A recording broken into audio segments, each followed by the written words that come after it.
আসসালামু আলাইকুম, আশা করি সবাই অনেক ভালো আছেন। আজকে আমরা যাচ্ছি নাটোরের অন্যতম সুন্দর এবং দর্শনীয় স্থান উত্তরা গণভবন দেখতে। উত্তরা গণভবনে কিভাবে যাবেন? বাংলাদেশের যে কোনো শহর থেকে প্রথমে আপনাকে নাটোর সদরে আসতে হবে, মাদ্রাসা মোড় অথবা বাইপাস। সেখান থেকে 10 অথবা 15 টাকা ভাড়া দিয়ে আপনি সহজেই উত্তরা গণভবনে পৌঁছাতে পারবেন। উত্তরা গণভবনে পৌঁছে আমরা টিকিট করে নিলাম, যদিও টিকিট করার প্রয়োজন ছিল না, যেহেতু আমাদের সাথে দুজন সামরিক কর্মকর্তা ছিল। এই বড় বড় মাছগুলো উত্তরা গণভবনের আশপাশে যে পরীক্ষা বা পানির বেষ্টনী আছে সে জায়গাতেই বেশি দেখা যায়। যাই হোক, এর আগেও আমি উত্তরা গণভবনে কয়েকবার গিয়েছি, কিন্তু এইবার গিয়ে বিশেষ কয়েকটা জায়গা করেছি যেটা এর আগে আমার দৃষ্টিগোচর হয়নি বা ছোট বলে রেখে দিয়েছিলাম।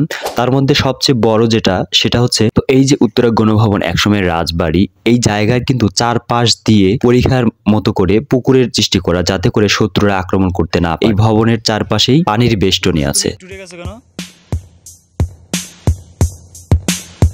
তো এই যে কামানটা দেখতে পাচ্ছেন, এটা কিন্তু এখনো সচল আছে, যেটা 1853 সালে তৈরি করা হয় এবং কে তৈরি করছে তার নামও দেওয়া আছে।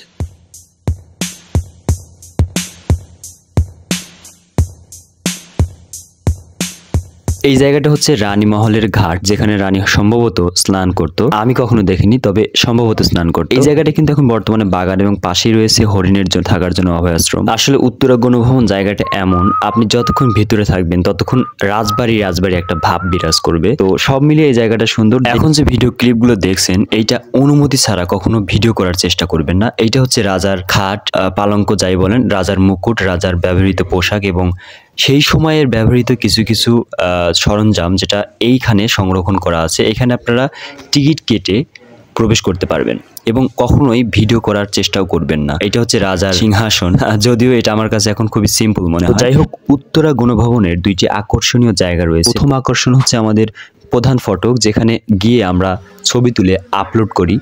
দ্বিতীয় আকর্ষণ হচ্ছে এই যে ভবনটা, রাজভবন।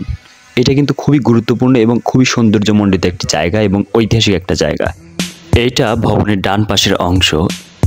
উত্তরা গণভবনে আমি অনেকবার আসলেও এই যন্ত্র সম্পর্কে কখনোই জানতাম না। সেই সময়ে পানি উত্তোলনের জন্য এটা ব্যবহার করা হতো। সবশেষ আমরা সবাই চলে যাচ্ছি এই জায়গা থেকে। আমাদের পরবর্তী গন্তব্য দীঘাপতিয়া রাজবাড়ি। সেইখান থেকে আমরা পুঠিয়া রাজবাড়িতে যাব, যাতে করে আমরা রাজশাহীর আশপাশের দর্শনীয় জায়গাগুলো কভার করতে পারি। তো সবাই ভালো থাকবেন, সুস্থ থাকবেন। দেখা হচ্ছে পরবর্তী ভিডিওতে। আল্লাহ হাফেজ।